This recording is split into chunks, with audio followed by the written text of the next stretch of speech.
Lumakas na tayo, takasan na natin ang mundo. Magtago papalayo sa mas tahimik at payapang mundo. Bumubulong ang hanging amihan at huni ng ibon. Dumudulog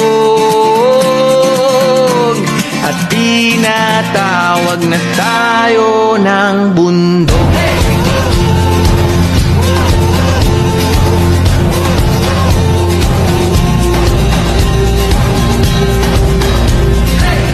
Tumakas na tayo, palayo sa maraming tao. Tumiwalay at magtago sa maingay at malabong mundo. Bumubulong ang hanging habagat at hampas ng alon.